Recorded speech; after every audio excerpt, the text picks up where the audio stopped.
gusenga rero gufise ububasha. Gusenga gukingura ijuru. Amen, amen. Gusenga ngo gutuma Imana iva ku ntera ikihutira gutabara bene. Amen. Imana ishimwe cyane. Hano rero yandika y'amajambo ngo muri mwebwe, ni ukuvuga ni muri mwebwe ikiremba mwaje. Niba hari uwabaye afata umwanya asenge. Siko none niba hari umuntu ababaye nasenge. Ntiyidoge, ntiyikorera amaboko, ntiyidodome, ntagire umwikomo, ariko genda ahantu ubwira Imana uti ndababaye Mana kuko ndafise ikibazo. Ndababaye ngomba kwemera. Ndababaye ndamwaye. Ndababaye ndashonje. Ndababaye ndafise ikibazo. Ndumva mbabaye. Nirabayidora senga. Siko none senga. Twabonye ijambo ry'Imana mu ndirimbo yaturongoye ngo tube nka Kristo Yesu. Nawe ngo yasenga kangahe? Tubise ngo kenshi. Amen. Iyo rero dusenga kenshi nagomba nkubwire iyo uri kurasenga uba uri kuriyegereza Imana. Reka murabyumva. Iyo usenga uba uri kurengera Imana ikaba hafi yawe. Iyo uri kurasenga.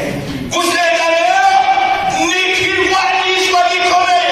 Mu byo Pawulo yandikiye Abanyefeso ababwira ibigwanishwa by'umukristo, yababwiye ngo musengere muri mwebwe ibihe byose byo gusenga no mu buryo bwose ufata usenge. Umvirize, iyo turiko turasenga tukinjira muri mwemu turengana umubiri. Reka murabyumva. Turengana ivyiyumviro by'umubiri ugasanga wabirenganye uti uri muri mwemu, kandi biremera n'ibibabaza turi muri mwemu tuba twabirenganye. Reka murabyumva. Pawulo yandikiye Abakorinto ikete igira kabiri arababwira ngo naho turi muri uyu mubiri twese ntituri mu mubiri, ariko Pawulo yandikiye Abakorinto ba kabiri igice ca cumi umurongo wa 3 gushika kuri 5 ngo naho turi mu mubiri twese ko tutarapfa turi mu mubiri siko, ariko intambara yacu si nk'iryo abandi barwana. Muriko muravyumva, si nk'iryo abantu bariko bararwana. Oya, twebwe turi mu ntambara duca tugenda ahantu Mana. Nasomye mu gitabo cya Daniyeli.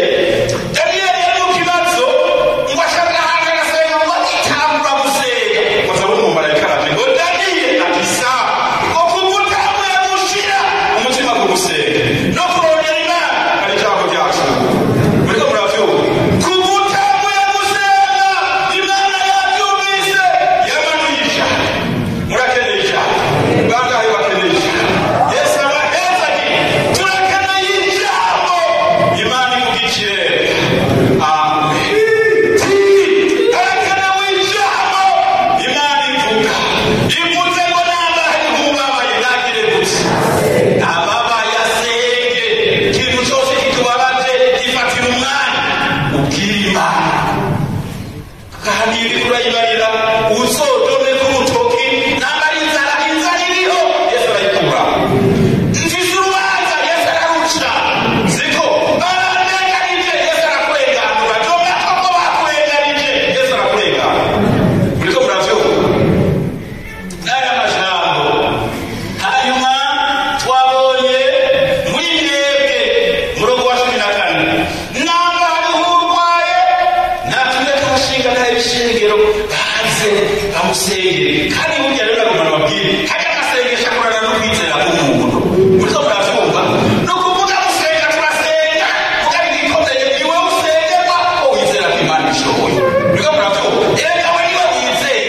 Bibiliya ngo wizereshe umutima wawe uvuga uti ko wasenze Imana irabikora. Siko none ariko turiko turasenga ubundi mu mutima wawe naho basenga nta kivamo nyene. Muriko muravyumva. Ariko wizeye. Hano woba waje urwaye, woba ufise umutwaro, niba ubabaye n'uyu munsi Yesu agomba kugirira neza. Abizeye Yesu agomba bagirire neza. Ngo natume kabashinga nayo ibishengero hanze bamurambike ibiganza bamusengere mu izina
muraduzaniye Yesu agomba gukorera ibi siko none Yesu adufashe cyane no kuvuga niba abayesenga Yesu yabiye no kuvuga Yesu yabiye yaramenya kunzanire yigisha yagombitse siko none imbere y'Imana ugasenga Yesu aca kwereka ikintu siko none kandi dufashe Bibiliya niyo kazinduzi n'ibyo bavuga ngo misioneri niyo kazinduzi kazinduzi ni Bibiliya siko none Abrahamu ahagaritse umutima w'ibyo bizotora muri Eliyezeri Hebwe yari yashiye amanuka amujana ku kiyaga siko uharuye Musenyi atoya abana bawe cyangwa ubyaro wawe dusozanya n'iki Hebwe yari yabiriye ku ngabire Imana iteguriye Aburahamu ibirayizana ngo urangire abana bawe bahagana siko none yongera amujana muri Hebwe ku nyenyeri mw'ijuru ititegereze araraba wose hano uratoya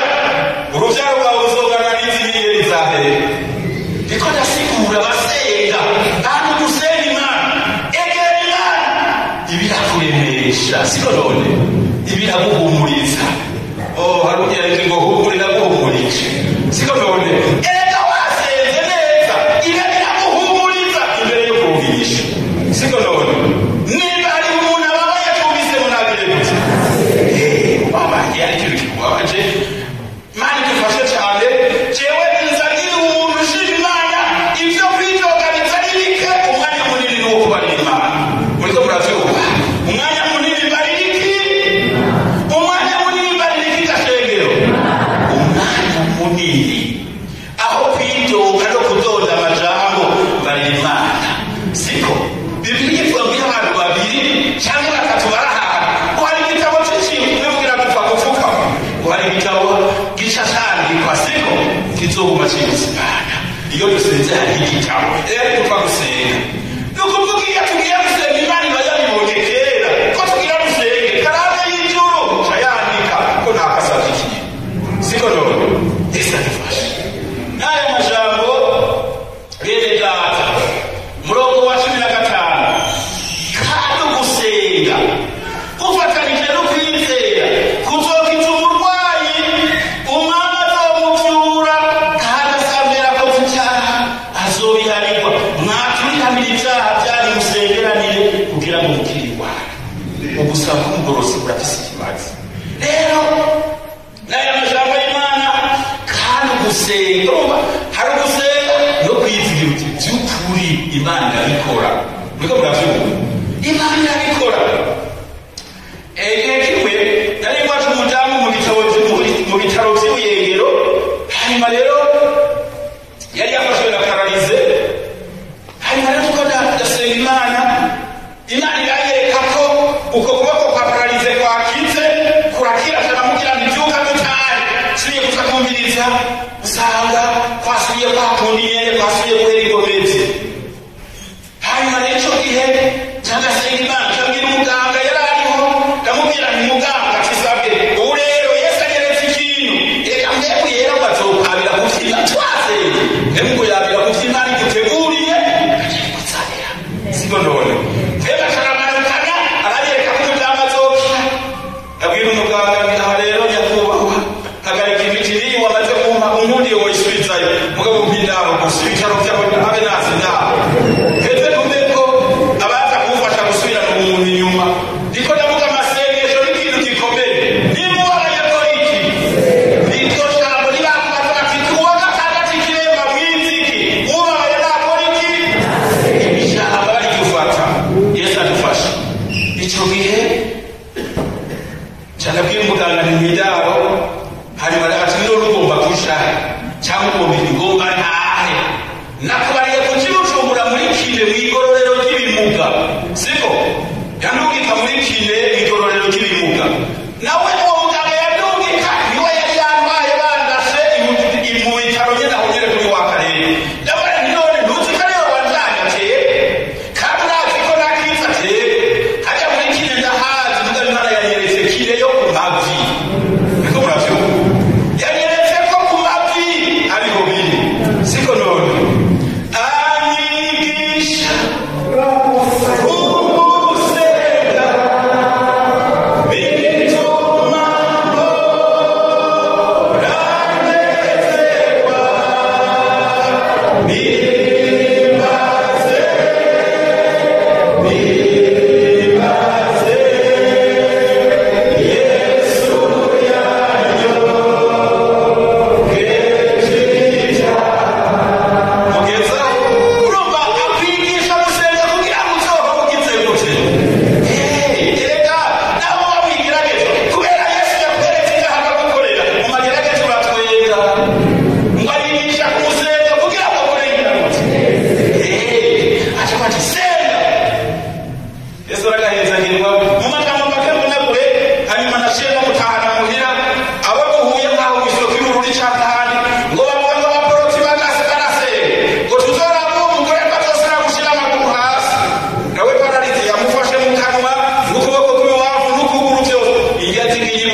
icyo kibazo aheruka kwibaruka mu ndwi ya mbere arararohereza caja hano ndasenga mu gitondo byutse ngiye kwengera Imana yenge gukoraza numva mbeba aramanutse aragaheza kiko cyoba abantu bose bakuzura mbemye Imana nishimye mbeba aramanuka ngiye shitse munsi y'abantu muzi wanje cara yiki madamu yitwagire bina ndegere bina kisa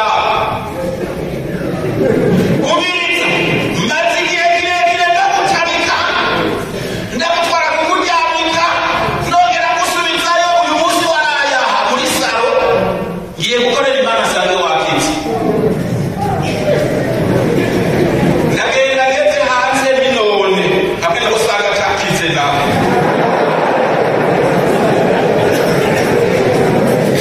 ariko mbegu yera twahawe arambarira atimuka ko nawe kuri wakarenga abadogiteri bananiwe no kukuvura aha mubona abadogiteri kuri wakarenga barananiwe banyandikira rodonanse k'abaganga bazosambura umutwe sinababajije n'igihugu uzotumbera ngo bariko barandika nawe nyene muhe baramanuka ati taha uzokizwa n'umuntu muriko muravyumva ese adufashe mwe bakanyibutsa ivyo Imana yankoreye siko Pawulo yandikira Abafilipi igice cya 6 umurongo wa 4 ngo ntimugire icyo mwiganyira kane kuri 6 Abafilipi 4:6 ngo ntimugire icyo mwiganyira ariko ivyo mugomba bimenyesha Imana mu gusenga no mu kwirinda bifatanije no kugira ngo no kuvuga iyo usenga banza usubize amaso inyuma wibuke ko hari icyoba cyarakozwe mu gihe cya mbere siko hajya Abisirayeli abakobwa bagize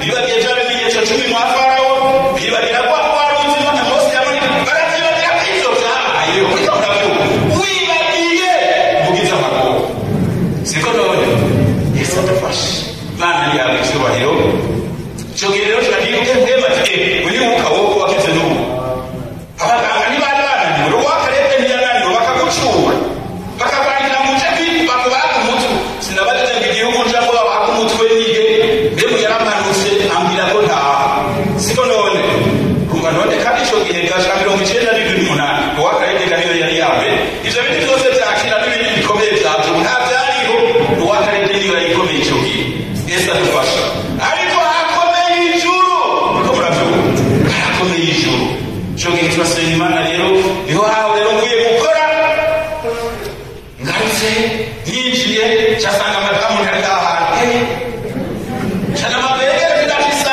urihe ati ndaha mu cyumba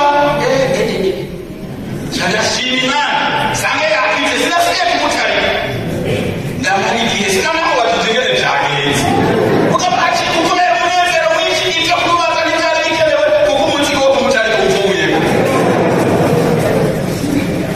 Imana yawe icyubahiro hanyuma rero icyo gihe hashize iminsi reka reka ndamubaze neza byagenze ati uhejeje kuvuga ry'amajambo nawe Imana iragaheza igapatije mu bimbari byinshi Imana yaryohoye ibintu nta bibazo bihaba kuko yari kubaza ati wowe abana ariko ino musi umbariye mu mpaguruke ku ngufu ariko arahora nanje ndahora hagati Imana ishyiraho umutekano siko none Imana ishimwe Imana iragaheza gikwa hanyuma rero arambwira ati mutuhejeje kumbarira gute nasiye numvise imbarira ngo hewe ati sa ngo bari umwana kuzanira inkoni uhaguruke cyahaguruka Imana ihabwa icyubahiro n'ayo majambo y'Imana nimba umuntu yoba abaye ntagire gute ntasenge kandi mwumvise ngo mwature siko none haraho umuntu bimugora ngo jewe ntacane nta muntu ari hagacumura siko hari abantu usanga agira ati ko mfise umutwaro nze kuza mu mwanya wa kabiri oya ko mfise umutwaro ahubwo nabyo nuja mwanya wa mbere w'umutima uriko murabyumva kuko haraho bivuga ngo bazobona ibara ngo abirizigira ubwabo ko bagororotse siko umuntu akiri oya natwewe ndasaba imbabazi agatwe turavuga imbere y'ababyeyi dusengere siko none umuntu nawe yagororotse hanyuma rero mwature niba ufise ikibazo mwatubiranire ibyaha byanyu musengeranire kugira ngo mukire gusenga gufise ububasha bukomeye tuje mu gitabo kigira kabiri cy'ingoma igitabo kigira kabiri cy'ingoma cyangwa ingoma ya kabiri Yesu nahabwa icyubahiro. Ingoma ya kabiri igice cya gatandatu n'igice cy'indwi. Ingoma ya kabiri igice cya gatandatu n'igice cy'indwi. Ingoma ya kabiri igice cya gatandatu n'igice cy'indwi. Somero. Yesu nahabwe icyubahiro. Bavuze igitabo cya kabiri cy'ingoma igice cya gatandatu. Igitabo cya kabiri cy'ingoma igice cya gatandatu ku murongo wa 26 ku ndazi y'amajambo kuri 12 handitse ngo isengesho ry'abahabonye. Yesu n'abahezagire cyane. Nuko dusome ngaha muri iki gitabo, ndizera ko mwese mwahabonye. Kandi ijuru ntiryakingwa, imvura ntikoroke, kuko bagucumuyeko. Niba basenga batumbereye aha hantu, bakatura izina ryawe, bagahindukira bakareka icyaha cyabo, kuko wabahanye. Nuko ubyumve uri mu ijuru, aho uba uharire abasabyi bawe icyaha cyabo, aribo bantu bawe b'Abisirayeli.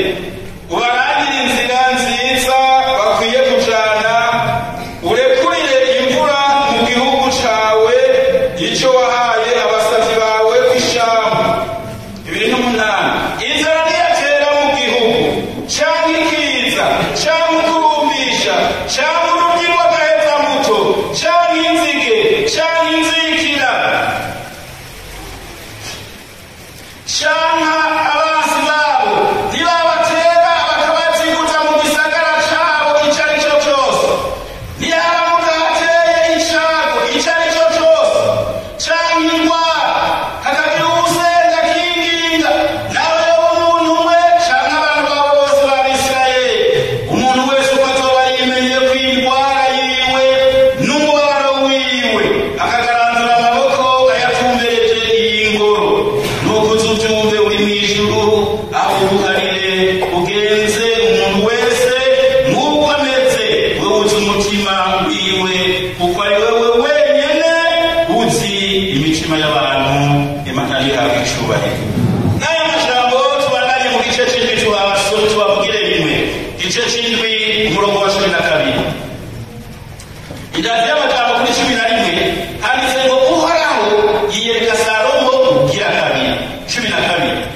Hano uhoraho yiyereka Salomo mu ijoro, aramubarira ati numvise ugusenga kwawe, kandi nitoranije ahantu waba inzu yo gutangiramo ibimazi. Ninaramuka nkinze ijuru, imvura ntigwe, canke ninarekura inzige zikonona mu gihugu, canke ninarekura ikiza kikaja mu bantu banje, maze abantu banje bitiriga izina ryanje, ntibicisha bugufi bagasenga, barondera mu nyonga hanje, bagahindukira bakareka ingeso zabo mbi, nuko nanjye nzokumva ndi mu ijuru, mparire ibyaha byabo, nkize n'igihugu cyabo. Uhereye ubu nzokwama ntereza inyonga zanje, ndabe ntega amatwi yanje numve amasengesho asengerwa ahantu. Imana ntihabwe icyubahiro. Imana ishimwe. Hano Salomo umwami w'Abisirayeli amaze kuzuza ingoro, yakoze igikorwa cyo kuyishikiriza. Arabwira Imana ati niharamuka hashitse ibihe, imvura ntigwe. Niharamuka hashitse ibihe, inzara igatera. Niharamuka hashitse ibihe, hagatera ibyaha. Niharamuka hashitse ibihe, abantu bakarima ngo ikagumba. Siko hashobora kwaduka indwara y'amateke, indwara y'ibitoki, indwara y'ibiki, bijya biba ngo dusenge. Niko murabyumva. Ngo niharamuka hateye icyago, hari icyavuye ngo icyago icyo ari cyo cyose, akagira umuntu abyumvise ko murahamwe, arashobora gutabara igihugu cyose. Nawe umuntu abyumvise ko abi nawe akabyumva ko Imana ishobora gukorana n'uyu muntu umwe, nawe umuntu uzabyibutse. Ubyibutse uzosengera igihugu gitabara. Ubyibutse uzohagarika amapfa, Imana ihindure porogaramu. Imana nishimye. Rero senga aravuga ati kandi umuntu wese ntiyatura icyaha cyiwe, kuko ari we wuzi. Erega Imana iratubutse. Jewe irazi, nawe irakuzi, ariko ijambo rikuru mu masengesho ni kwatura.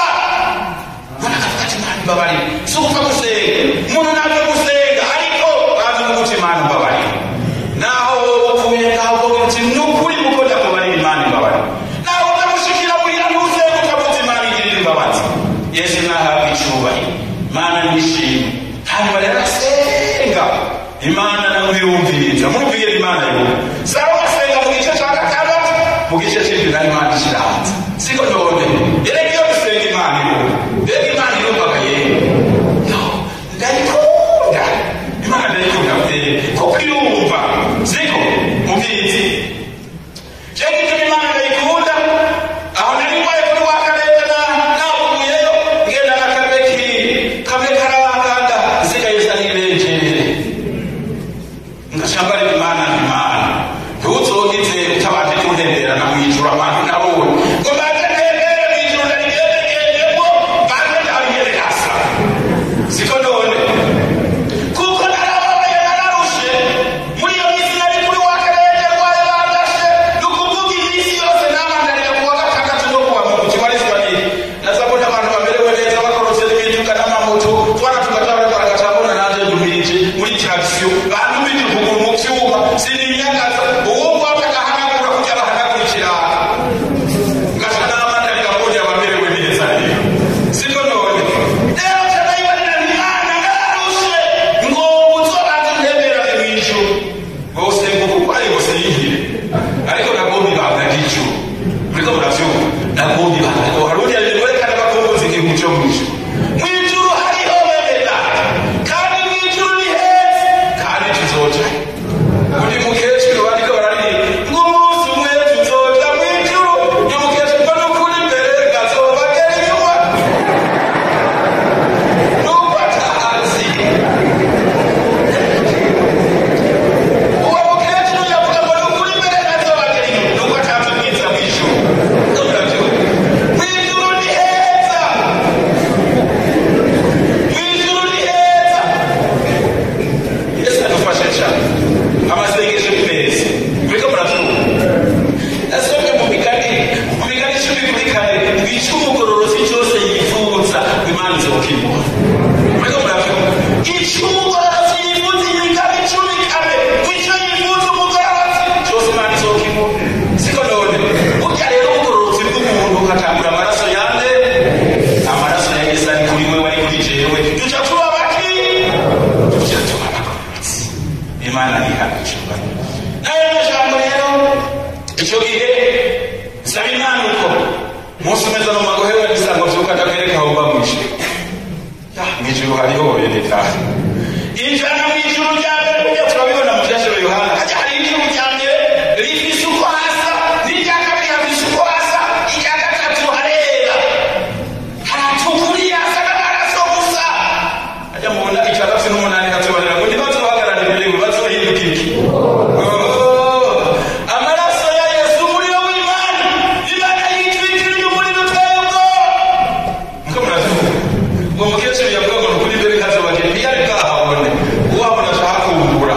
Siko none indirimbo y'amajana 211 hariya munatubwira ngo hari igihugu ciza cane twasezerana n'Imana tukirore twibwire kuko data yaragize gutya. Kandi abantu babona igihugu cyo mw'ijuru abanyamabanga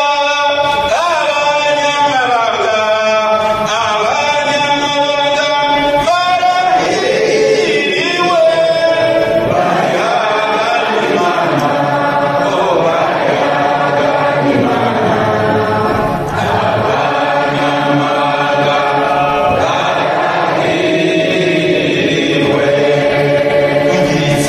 abanyamabanga barahiriwe.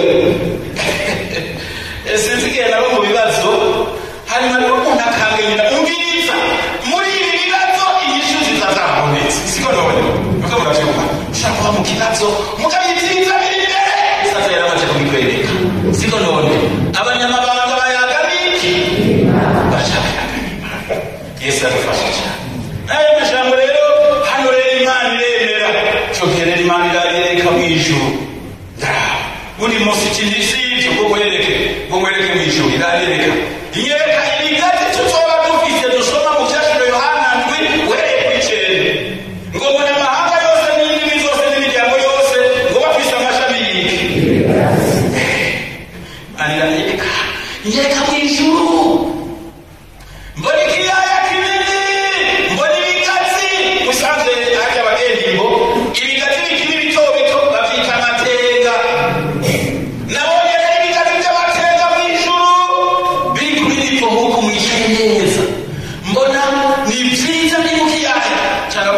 ntibizodukwira. Nzoririmba Hoziyana, nzoririmba Hoziyana, nzuguruka intebe y'Imana, nzoririmba Hoziyana, je nzoririmba Hoziyana.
Igice cya gatandatu umurongo wa 15 turashishika kubona igikorwa gikomeye cy'amasengesho. Yesu nahabwa icubahiro.